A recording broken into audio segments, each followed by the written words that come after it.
고린도전서 1장 24절부터 31절까지 말씀입니다.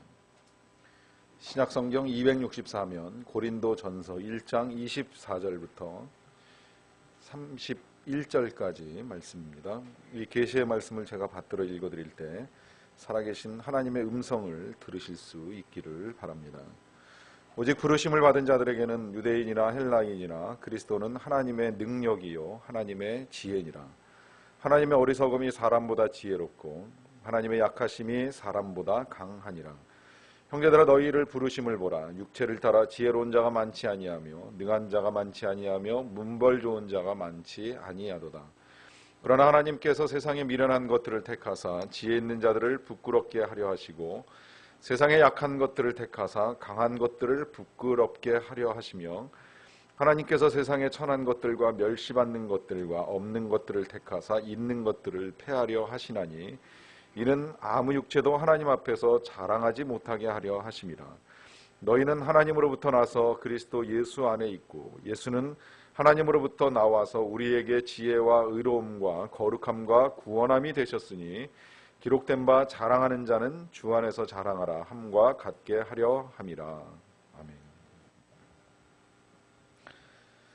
수탉과 꽤 많은 여우라고 하는 제목의 동화가 있습니다. 이 동화 속의 수탉은 아침이 되면 꽃기호하면서 모든 동물들을 깨우는 아름다운 울음을 우는 닭입니다.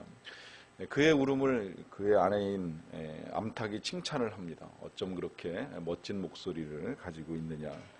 또 그의 자녀들인 병아리들도 삐약거리면서 나도 이 다음에 크면 아빠처럼 멋진 목소리를 가지고 이 숲속을 울릴 것이라고 하는 꿈을 키웁니다. 어느 날 숲속에 여우가 찾아왔습니다. 찾아와서 수탉에게 말을 합니다. 당신은 어쩜 그렇게 목소리가 멋있습니까? 아침마다 우리들에게 들려주는 그 소리를 한 번만 다시 들려주면 좋겠습니다.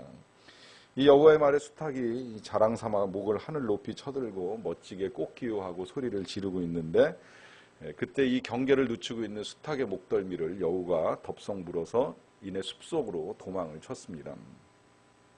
남편 닭이 잡혀가는 것을 보게 된 암탉이 소리를 지르면서 모든 동물들을 다 모아가지고 여우를 쫓아갑니다. 그래서 숲속에 살고 있던 다람쥐, 토끼 등등의 여러 동물들이 다 같이 몰려가서 여우를 찾고 여우에게 수탉을 내놓으라고 소리를 지르고 있었던 상황입니다.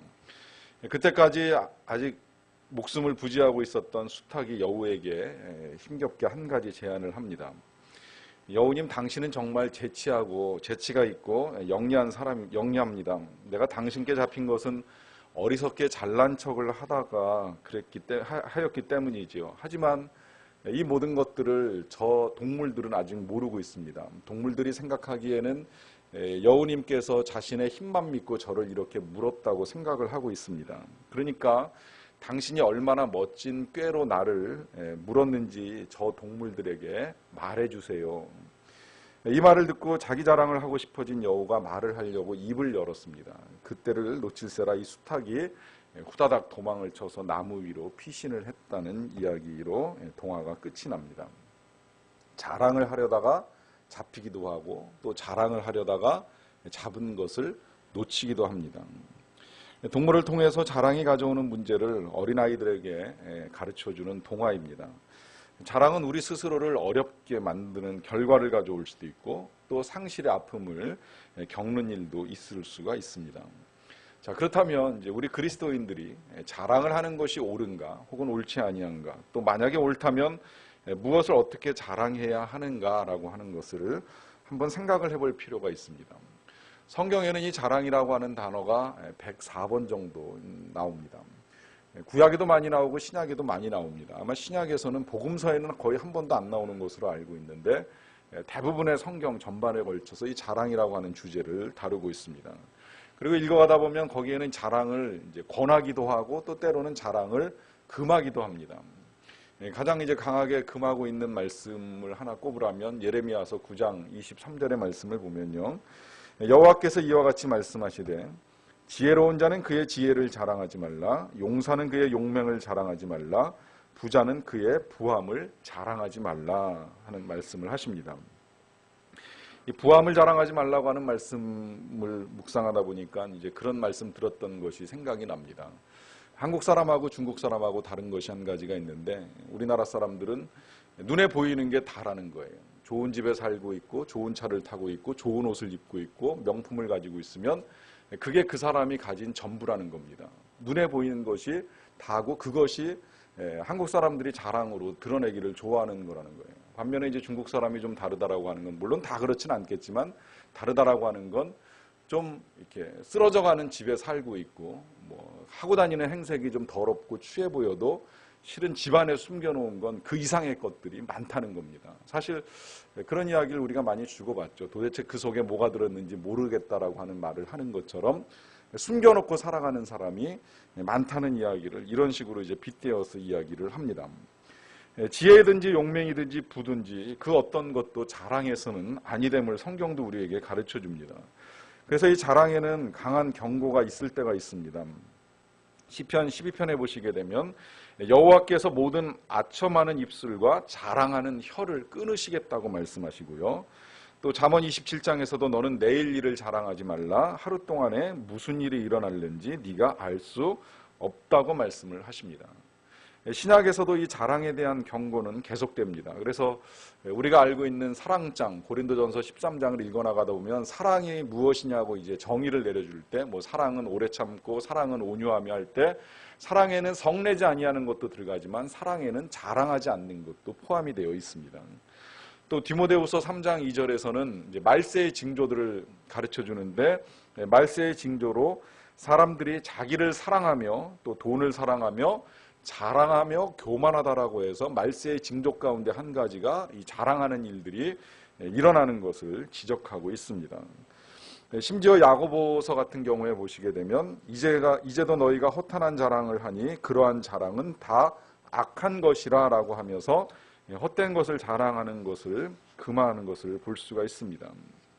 또 오늘 본문 29절에서도 역시 아무 육체도 하나님 앞에서 자랑할 수 없다는 말씀을 통해서 우리가 가진 것으로 자랑하는 것이 어리석음을 분명하게 경고하고 있습니다. 반면에 이제 성경이 자랑을 권유하는 부분들이 있습니다. 아까 제일 먼저 말씀드렸던 그 예레미야 9장 23절 지혜와 용맹과 또 부를 자랑하지 말라고 하시는 이 말씀 뒤에 바로 24절은 이렇게 연결이 됩니다. 자랑하는 자는 이것으로 자랑할지니 곧 명철하여 나를 아는 것과 나 여호와는 사랑과 정의와 공의를 땅에 행하는 자인 줄 깨닫는 것이라. 그러니까 자랑하고 싶으면 내가 얼마나 하나님을 알고 있는지 또 하나님께서 어떤 분이신지를 깨닫는 것을 자랑해야 된다라고 말씀을 합니다. 또 시편 20편에서도 이런 고백이 있습니다.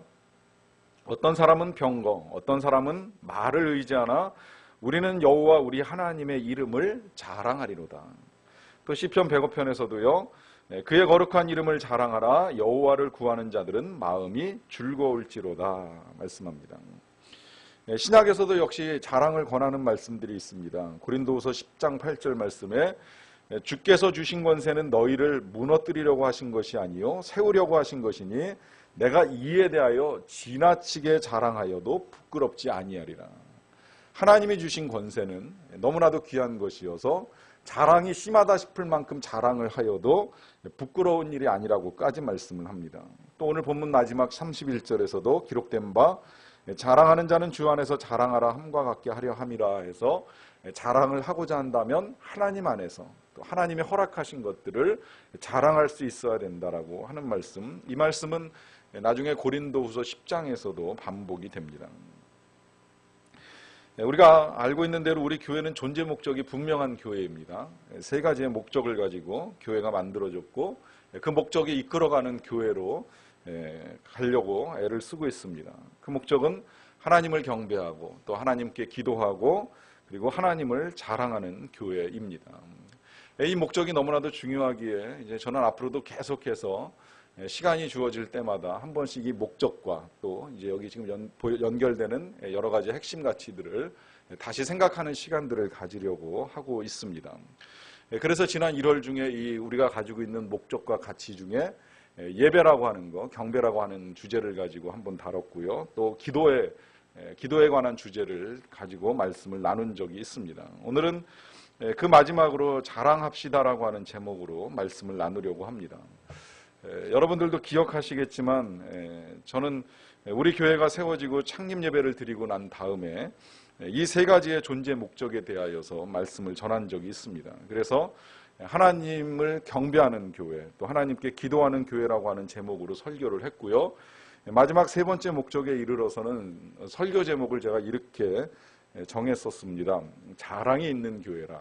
그때 제가 자랑이라고 하는 것은 이제 제일 먼저 목사가 성도를 자랑할 수 있어야 하고, 또 성도가 목사를 자랑하는 교회가 되어야 한다고 말씀을 드렸습니다.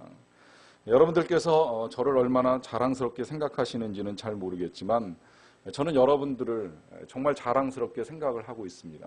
어저께도 한 가정이 우리 교회를 다니지 아니하는데 이제 교회를 다닐까 하고서 이제 찾아와 가지고 잠시 이제 만난 적이 있습니다. 만나서 뭐 달리 방법이 없잖아요. 제가 일단 우리 교회를 소개해 주는 방법밖에 없기에 우리 교회가 어떤 교회다라고 하는 것을 가르쳐 주려고 하다 보니까 자연스럽게 이게 자랑이 될 수밖에 없더라고요. 근데 제 마음은 이제 그것으로 충만하다라고 하는 생각을 합니다. 우리 교회는 비록 작을지라도 이 안에 정말 다양한 은사를 가진 다양한 사람들이 모여 있습니다. 뭐 예를 들면 이제 아이들을 열심으로 가르치는 우리 선생님들도 계시고, 또 은사에 따라서 교회를 꾸미는 일, 또 성도들을 위하여 음식을 만들고 봉사하고 섬기는 일, 또 음악으로 봉사하는 일, 음향으로 봉사하는 일, 뭐 그밖에 이제 뭐 영어 실력이 좋은 분도 있고 해서 그 다양한 은사를 가진 사람들이 함께 협력해 가지고 도와서 교회를 만들어가며 교회가 작아도 부족함이 없는 능력을 충분히 나타내는 교회라고 하는 사실을 제가 말씀을 전하면서 증거를 했던 기억이 있습니다. 저녁에 또 청년들하고, 우리 교회 청년이 아닌 다른 교회 청년들, 노원 순복음교회에서 온 청년들하고도 잠깐 이야기할 시간이 있는데, 이야기를 하다 보니까 어느새 제가 또 우리 교회 자랑을 하고 있는 거예요. 우리 교회가 어떤 교회인지, 얼마나 분위기가 좋고 사랑이 넘치고 친밀한 교제 속에서 하나됨을 이루어서 하나님이 주신 목적들, 또 비전들을 이루어가기 위하여 애를 쓰는 교회인지를 자랑하고 있는 제 모습을 보게 되었습니다. 정말 어디 가서 누구를 만나도 그런 마음을 가지고 있습니다. 자랑하고픈 마음입니다. 저는 이 마음이 앞으로도 계속해서 그렇게 되기를 원하고, 재작년에 그 전했던 말씀처럼 정말 제가 주님 앞에 서는 날에 사도 바울처럼 저도 그렇게 고백하고 싶습니다. 그날에 여러분들이 나의 자랑이 되고 내가 여러분들의 자랑이 될 수 있는 그런 교회가 되기를 소원을 합니다. 하지만 이제 우리의 자랑이 여기서 그칠 수는 없습니다. 우리는 목사도 자랑해야 되고 성도도 자랑할 수 있어야 되지만 교회를 자랑할 수 있어야 됩니다. 우리의 교회가 은혜와 생명력이 넘치는 교회, 또 사랑이 넘치는 교회, 이런 교회로서 지치고 고난 심령들에게, 또 사랑 없는 까닭에 목마른 영혼을 가지고 애통하며 살아가는 사람들에게 그 사랑과 희망을 나누어 줄 수 있는 교회라고 하는 것을 자랑할 수 있어야만 합니다. 더 나아가서 이제 우리 교회는 무엇보다도 하나님을 자랑해야 됩니다. 이것이 진정한 우리 교회의 존재 목적이고, 또 이것이 하나님께서 이 세상 가운데 교회를 세우신 목적이라고 할 수 있습니다. 그냥 우리끼리만 행복하게 즐겁게 잘 먹고 잘 놀고 잘 살라고만 교회를 세워주시지는 아니하셨습니다. 하나님께서는 분명히 이런 우리들을 통하여서 하나님의 은혜와 사랑을 전하라고 우리를 부르셨습니다. 그러하기에 우리는 하나님을 자랑하는 사람으로 이 세상을 살아가야 합니다. 이제 그 자랑하는 일 중에 한 가지로 우리 교회가 이제 작년부터 이 교회를 세우고 또 선교사님들을 세워나가는 일의 구체적인 이제 사역이 시작이 되었습니다. 그래서 현재는 이제 어려움 가운데에 목회를 하고 계시는 두 교회를 지원하는 일을 하고 있고요. 이제 선교사님들은 이제 4분 선교사님을 지원하는 일을 하고 있습니다. 앞으로도 저는 계속해서 이 비중을 늘려나감으로써 우리가 직접적으로 하지 못할 때에는 간접적으로라도 하나님을 자랑하는 일을 하려고 하고 있습니다. 이제 뿐만 아니라 이제 올해는 우리 교회가 처음으로 이제 단기 선교를 나가려고 계획을 하고 있습니다. 아마 8월 12일부터 16일까지 한 4박 5일 정도 이제 베트남으로 단기 선교를 떠나려고 이제 선교사님하고 1차 협의를 한 상태입니다. 그곳에 가서 불우한 사람들의 주택을 우리가 지어주고, 주택이라고 했더니 뭐 좀 큰 거는 아니고요. 바나나 껍데기로 이렇게 울타리를 쳐주는 일을 하는 건데, 잘하면 하루에 한 두세 채도 지을 수 있는 아주 보람찬 사역을 우리가 하고 올 수 있는 일이 있습니다. 그리고 또 이제 거기 가면 우리 한인이 하고 있는 가방 공장이 있어요. 공장이 굉장히 큽니다. 그래서 그 공장에 가서 공장에서 일하는 노동자 청년들에게 교회가 준비해 가지고 간 이제 공연도 보여주고 하는 이 일을 통해서 이제 짧게나마 단기 선교 사역을 하고 돌아오려고 하는 계획을 세우고 있습니다. 몇 분이 참석하게 되실지는 모르겠지만 인원에 관계없이 준비되는 대로 가서 이제 우리 교회가 첫 선교 사역을 하고 돌아오려고 합니다. 이것이 하나님을 자랑하는 교회로 세워진 목적에 합당하게 교회가 가는 것입니다. 하지만 이런 것만으로 우리가 할 일을 다 했다고 생각하기에는 왠지 부족한 감이 여전히 제 안에 남아 있습니다. 선교하는 교회와 또 선교사님들을 위하여서 헌금을 드리고 지원을 하고 기도를 하고, 또 우리가 이제 1년에 한 차례 단기 선교를 나가서 선교사님을 도와드리는 일을 하고 오는 일을 하지만, 이것만으로 우리가 할 일을 다 했다, 이것만으로 우리가 하나님을 자랑하는 일을 온전히 이루었다라고 말하기가 힘이 듭니다. 우리 교회가 공동체적으로 모여서 함께 그러한 일들을 하는 것이 당연하긴 합니다만은, 그럼에도 불구하고 우리는 우리 각 사람이 개개인이 어느 곳에서든 하나님을 자랑하는 일을 하며 살아가는 것이 마땅하기 때문입니다. 그런데 이 문제가 나오게 되면 우리가 왠지 자신 없어집니다. 각개인이 얼마나 하나님을 자랑하고 살아가느냐라고 하는 이 주제가 나오게 되면 우리는 왠지 좀 더 소극적으로 살아가고 있는 것은 아닌가라고 하는 생각이 들 때가 많이 있습니다. 왜 그럴까 질문을 하게 되면 우리에게 있어서 이제 선뜻 떠오르는 이유들이 있습니다. 경험이 부족하다, 혹은 훈련이 부족하다, 아니면 내 안에 용기가 부족한 것은 아닌가라고 하는 생각을 하게 됩니다. 뭐 저 역시도 그런 생각을 오랫동안 가지고 있었던 적이 있습니다. 그러나 이제 제가 금년에 새롭게 읽은 책 가운데 그 생각이 얼마나 잘못되었는가라고 하는 것을 다시 깨닫게 되었습니다. 릭 리처드슨이라고 하는 분이 쓴 책인데요, 스타벅스 세대를 위한 전도라고 하는 제목의 책입니다. 이 책은 제목처럼 오늘 이 시대, 그러니까 스타벅스 커피를 즐겨 마시는 이 시대에 우리가 어떻게 전도를 할 것인가의 문제를 다루고 있습니다. 그런데 이 책은 그 문제에 대하여 단지 이제 방법론적인 답변만을 주는 책이 아니고요, 이 책에서 우리가 다시 생각하도록 해주는 말씀이 있습니다. 한번 좀 들어보세요. 많은 사람이 좀 더 자주 전도하지 못하는 것에 죄책감을 느낀다. 하지만 성령께 귀 기울이는 것을 배우면 죄책감을 상당 부분 벗어버릴 수 있다. 우리가 자신에 대해, 그리고 그리스도의 제자된 우리의 정체성에 대해 정직하다면 우리는 우리의 정체성과 경험을 표현할 기회를 자주 얻게 될 것이다. 그러므로 복음을 전하며 진정한 자신이 되는 과정에서 우리가 얻을 수 있는 가장 큰 변화는 성령께 귀를 기울이게 되는 것이다. 어렵지 않습니까?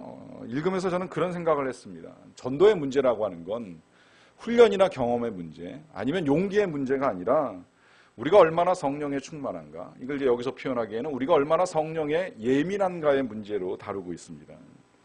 그러니까 우리가 성령으로 충만하지 않기 때문에 전도가 힘들고 어려운 것이지, 만약에 우리가 늘 성령 충만하고 늘 성령의 인도하심에 예민하게 살아가고 있다면 전도는 아주 자연스럽게 우리의 삶의 행위로 드러날 수 있다는 거예요. 이건 거꾸로도 마찬가지입니다. 우리가 전도를 하려고만 마음을 먹으면 얼마든지 성령에 예민해질 수 있고 또 성령 충만한 가운데 살아갈 수 있게 됩니다. 이걸 또다시 다른 말로 바꾸어서 표현을 하자라고 하면 이 문제는 사랑의 문제라고 할 수 있습니다. 성령 충만한 상태는 결국은 하나님을 향한 사랑이 뜨겁게 우리 안에 가득 찬 상태라고 보시면 틀림이 없습니다. 이 사랑이 가득하게 되면 그 다음에는 자연스럽게 그 사랑은 밖으로 흘러나오게 되어 있습니다. 우리가 자랑을 하는 것은 사랑하기 때문에 자랑하는 것입니다. 자기를 자랑한다면 그건 자기를 사랑하기 때문에 자랑하는 것이고, 만약에 자식을 자랑하는 사람이 있다라고 하면 그 자식이 사랑스럽기 때문에 자식을 자랑하는 것입니다. 저는 사역을 하면서 권사님들을 만나다 보면요, 권사님들이 가끔 권사님의 손자나 손녀 자랑을 할 때가 있습니다. 사진을 꺼내놓고 보여주면서 이 아이가 어떤 일을 했다라고 하는 그의 말과 행동 이런 것들을 자랑하시는 말씀을 하실 때가 있습니다. 전 솔직히 그 아이를 위해서 기도한 적은 있을지 모르지만 그 아이가 누군지 모를 때도 있습니다. 제가 본 적이 없는 아이지만 그 아이의 행동 하나하나를 상세하게 저한테 가르쳐 주시면서 말씀을 하실 때가 있어요. 그러면 전 듣지만 이제 옆에 만약에 다른 권사님들이 계시면 꼭 요새는 보이는 반응이 한 가지 있죠. 계속 말하려면 돈 내고 말하라고 말씀을 합니다. 들어줄 테니까 돈 내라는 거예요. 더 이제 더 세져가지고 그 내놓고 말씀하시는 분은 그럼 좋다. 내가 돈 내놓을 테니까 끝까지 들어라 그러면서 실제 지갑을 여시는 분도 제가 보았습니다. 여러분 왜 그럴까요? 왜 이런 현상이 나타날까요? 이유는 한 가지입니다. 사랑하기 때문입니다. 얼마 전에 우리 교회에서 그런 일이 있었잖아요. 뭐 중학생이 자신의 페이북에다가 여자친구의 사진을 올려가지고 온 교회가 다 그의 이성교제 사실을 알게 되었는데 왜 그럴까요? 사랑하기 때문에 나타나는 현상이에요. 사랑하면 자랑하고 싶어지는 거예요. 그렇기 때문에 여기서 이제 우리가 질문을 해야 됩니다. 교회를 사랑하는가? 그러면 교회를 자랑하는 일이 어려울 것이 없다는 거예요. 하나님을 사랑하십니까? 그러면 하나님을 자랑하는 일도 어려울 것이 하나도 없다는 겁니다. 사실 지난 5주 동안에 우리가 다루었던 문제들에 대한 답은 바로 이 한 가지로 통하게 되어 있습니다. 우리가 새해 들어서 묵상을 하자고 또 예배하자고 기도하자고 축복하자고 오늘 자랑하자고 하는 이 주제를 다루고 있는데 사랑하면 하나도 어려운 것이 없어요. 사랑하지 아니하면 실은 어려운 일이에요. 묵상하는 일도 쉬운 일 아니고 예배도 힘든 일입니다. 기도하는 일이 어렵다고 이야기를 했죠. 근데 거꾸로 생각을 해보세요. 사랑해 보세요. 묵상은 하나님을 만나는 시간입니다. 묵상은 하나님과 교제하는 시간입니다. 이 교제하는 시간이 힘들 리가 없는 거예요. 기다려지는 거예요. 빨리 아침에 와서 내일 새벽에도 하나님을 만났으면 좋겠다라고 하는 이 끓어오르는 사랑이 묵상을 가능하게 해주는 거예요. 예배는 하나님과 연애하는 시간입니다. 지루할 리가 없습니다. 연애가 지루하다면 벌써 관계에 문제가 생긴 거죠. 사랑하기 때문에 연애하고 연애하면 지루하지 않은 이거와 마찬가지로 하나님을 사랑하면 예배 시간도 얼마든지 즐겁고 감사한 시간이 될 수 있다는 겁니다. 기도를 다룰 때에도 그런 말씀을 드렸지요. 사랑하면 기도 시간에 할 말이 없으면 어떻습니까? 또 어떤 말이라도 못할 말이 뭐가 있겠습니까? 얼마든지 내 속을 다 털어놓을 수 있고 또 할 말 없을 때는 가만히 앉아만 있어도 행복한 시간이 기도 시간이 될 수 있다는 거예요. 이게 다 사랑하기 때문에 가능한 일입니다. 역시 자랑하는 일도 마찬가지입니다. 우리가 하나님을 사랑한다라고 하면 얼마든지 하나님을 사랑하는 일을 할 수 있다는 거예요. 저는 그래서 지난 가을에요. 전도를 하면서 우리 교회를 사랑하는 마음을 가지고 나와서 전도하는 성도님들을 보는 기쁨이 있었습니다. 이 전도가 쉬운 일 분명히 아닙니다. 때로는 박대를 당하고 때로는 아파트 문 앞에 서가지고 기다리는 시간이 있습니다. 어떤 경우에는 상처를 받기도 하고 어떤 경우에는 내가 왜 이런 일을 해야 되느냐 하는 생각 때문에 부끄러움에 빠지는 일도 있습니다. 여러분 사랑하면 부끄러울까요? 절대 그렇지 않습니다. 요새야 보기 힘들지만 전 어렸을 때도 보려고 해서 봤던 건 아니지만 이제 이런 광경들을 보았던 기억이 있습니다. 버스를 타고 가거나 혹은 기차를 타고 가면 그 사람 많은 데서 그냥 가슴을 드러내놓고 아이에게 젖을 먹이는 어머니들이 있습니다. 시장 바닥에서도 물건을 내놓고 장사를 하는 아주머니가 아이를 안고 그냥 그 많은 사람들이 오가는 시장통에서 젖을 먹이는 일들을 봐요. 여러분 이게 왜 가능할까요?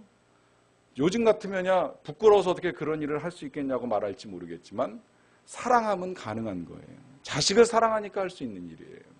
자식을 사랑하니까 누가 보느냐 안 보느냐가 중요한 것이 아니라 지금 내 아이에게 밥을 먹이는 이 일이 가장 중요하다고 생각을 하면서 어디서든지 그 일을 하는 겁니다. 사랑하기 때문에 가능한 일이라는 거예요. 그저께 저는 이제 여기 서현동에 있는 서울 라우병원이라고 하는 데 가서 설교를 하고 협약식을 하고 돌아왔습니다. 우리 판교소망교회와 그 서울 라우병원이 협약을 맺은 거예요. 그래서 이제 그 뭐 그 협약의 내용 중에는 뭐 건강 강좌를 지원하고 뭐 서로 협력해서 하여튼 뭐 이렇게 좀 복잡한 말들이 있는데, 제가 협약을 맺게 된 이유는 사실은 솔직히 말하자면 딱 한 가지예요. 협약을 맺으면 우리 교회 성도님들이 그 병원을 찾을 때 병원비의 10% 내지 20%를 할인해 준다고, 그래가지고 이제 거기에 혹해서 제가 가가지고 협약을 맺고 돌아왔습니다. 그런데 가가지고 참 좋았다고 생각을 한 건 이 부분입니다. 교회가 이 병원의 설립 이념이 사랑과 섬김, 그 다음에 선교, 이 세 가지입니다. 그래서 현재 1년에 한 4차례 정도 이제 병원에서 직접 단기 선교를 나간다는 거예요. 이번에 2월에도 라오스 우돔사이로 또 이제 선교를 간다고 이제 가실 분들 이제 모집해서 이제 모임을 한다라고 하는 광고를 하더라고요. 그뿐만 아니라 뭐 지역 사회를 위해서 필요하면 나가서 이제 그 시골 같은 데서는 진료도 해주고, 또 이제 도시 우리 교회에서 만약에 요청을 한다면 이제 나와서 이제 노인 건강 강좌 같은 거 해주겠다라고 하는 말씀도 합니다. 자, 이런 교회의 모습들을 보면서 이제 느끼는 감동은 뭐냐면, 그들이 그 이념대로 정말 섬김과 사랑으로 하나님을 자랑하는 또 하나의 공동체를 이루어가고 있다는 거예요. 밖에서 볼 때 병원은 영리기관처럼 보여질지 모르겠지만, 그들은 그것을 뛰어넘어서 어떻게 하면 그 병원이라고 하는 공동체를 통해서 하나님을 세상에 열방 가운데 더 전할 수 있을 것인가, 이제 여기에 초점을 맞추고 노력하는 모습을 보는 것이 크나큰 기쁨이었습니다. 우리가 자랑하기로 따지자면 당시에 가장 자랑거리를 많이 가지고 있었던 사람이 사도 바울이라고 할 수 있습니다. 그는 이런 고백을 하지요. 나는 8일 만에 할례를 받았고 또 이스라엘 족속이요 베냐민 지파요 히브리인 중에 히브리인이요 율법으로는 바리새인이요 열심으로는 교회를 박해하고 율법의 의로는 흠이 없는 자라고 하는 말을 합니다. 또 뿐만 아니라 그는 이제 다른 책에서는 내가 로마의 시민권자라고 하는 고백을 합니다. 그것도 남들처럼 돈 주고 사들인 시민권자가 아니라 날 때부터 시민권자라고 하는 신분을 밝힙니다. 그 시민권자인 것을 밝히는 이유는 어디든지 다 갈 수 있고, 또 재판 받을 때에 재판을 받지 아니하면 형벌을 함부로 받아서는 아니 되는 아주 이제 높은 지위를 가진 것을 강조하기 위함입니다. 이렇게 보면 이걸 이제 오늘날로 바꾸자면 좋은 집안에 태어난 사람이에요. 학벌도 좋아요. 당대 3대의 랍비라고 할 수 있는 가말리엘의 문화에서 배웠다는 건 정말 대단한 영광이라고 할 수 있습니다. 뿐만 아니라 신분으로 따지자면 로마 시민권이라고 하면 최고의 신분이라고 할 수 있는데, 집안이든 학벌이든 뭐 신분이든 어디 하나 뭐 꿀릴 것이 없는 그런 상태에 있었던 사람이에요. 그런데 이 사도 바울이 이 모든 것들을 다 배설물처럼 여긴다라고 고백을 합니다. 그러면서 그가 하는 또 하나의 고백이, 이런 고백이 덧붙여져 있습니다. 그러나 내게는 우리 주 예수 그리스도의 십자가 외에 결코 자랑할 것이 없으니 그리스도로 말미암아 세상이 나를 대하여 십자가에 못 박히고 내가 또한 세상을 대하여 그러하니라. 인간적으로 따지자면 세상에 자랑할 것이 정말 많았던 사람입니다. 하지만 그는 딱 한 가지만을 자랑한다고 이야기합니다. 그것은 그리스도의 십자가 뿐이라고 고백을 합니다. 왜 그럴까요? 이유는 이 십자가 통해서 하나님이 얼마나 나를 사랑하시는지를 깨달았기 때문입니다. 본인 스스로 고백하기를 죄인 중에 괴수라고 고백했는데, 이 괴수 같은 죄인을 사랑하신 그 하나님의 사랑이 십자가 위에서 보여졌기에 이제 자기가 가지고 있었던 이 모든 것들을 다 배설물처럼 여겨버리고 뒤돌아보지 아니할 것처럼 여겨버리고, 이제는 오직 이 십자가를 통해서 드러난 하나님의 사랑만을 증거하며 살겠노라고 하는 고백을 합니다. 그 고백대로 그는 평생을 그렇게 살았습니다. 오직 주님만을 전하기 위하여서. 그리고 그 주님만을 전하기 위하여 살아가는 동안에 그의 마음이 한 번도 흔들리지 아니할 수 있었던 이유는 그 마음 속에 계속해서 하나님을 향한 사랑이 차올랐기 때문이에요. 사랑이 끓어올랐기 때문이에요. 성령으로 충만했기 때문입니다. 그 성령의 충만함을 가지고 어디든 가서 매를 맞든지 죽임을 당하든지 관계없이, 비난을 받든지 관계없이 늘 하나님만을 전하기 위하여 일생을 삽니다. 때론 그의 삶에도 부끄러운 일도 있었을 것이고 힘든 일도 있었을 것인데, 그는 계속해서 이런 고백도 합니다. 내가 또 이 고난을 받되 부끄러워하지 아니함은 내가 믿는 자를 내가 알고 또한 내가 의탁한 것을 그날까지 그가 능히 지키실 줄을 확신함이라. 여러분, 이것이 진정한 그리스도의 삶입니다. 하나님을 사랑하기 때문에 지금까지 사랑했던 모든 것들을 다 내려놓고 하나님만을 자랑하면서 일생을 살아가는 사람이 바로 그리스도인입니다. 세들백 교회의 이야기를 쓰신 니고렌 목사님이 기도를 가르쳐 주시면서 이런 당부를 하십니다. 주여 제가 하는 일에 복을 내리소서, 이렇게 기도하지 말고 이렇게 기도하라고 가르쳐 주십니다. 주여 제가 당신께서 복 주시는 일을 하도록 도우소서. 지금까지 우리는 우리가 하는 일에 하나님께서 복과 은혜를 내려주시기를 기도했습니다. 이젠 좀 바꿀 필요가 있습니다. 주님께서 가장 기뻐하시고 주님께서 복 주시는 일을 하는 것입니다. 그것은 하나님을 사랑하고 하나님을 자랑하는 것입니다. 하나님을 향한 충만한 사랑으로 하나님을 자랑하게 될 때에 진정으로 복된 길을 걸어가는 저와 여러분들이 될 줄로 믿습니다. 기도하시겠습니다. 하나님 감사합니다. 우리를 향하신 하나님의 사랑을 다시 알도록 도와주시고 우리가 하나님을 얼만큼 사랑하는지를 다시 깨닫게 하시며 이제 하나님을 사랑하는 그 삶의 증거가 어떻게 보여져야 하는가라고 하는 것을 다시 알도록 도와주셔서 진심으로 감사를 드립니다. 하나님, 우리가 성령께 예민하기를 원합니다. 또 성령으로 충만하기를 원합니다. 하나님께서 기뻐하시는 선택들을 이루어갈 수 있게 되기를 원합니다. 하나님께서 복 주시는 일들에 대한 선택을 통하여서 많은 은혜를 받고 그 은혜를 자랑하며 전하며 증거하며 우리를 세우신 목적들을 바르게 이루어갈 수 있는 자들이 다 되게 하여 주시옵소서. 예수님의 이름으로 기도하옵나이다.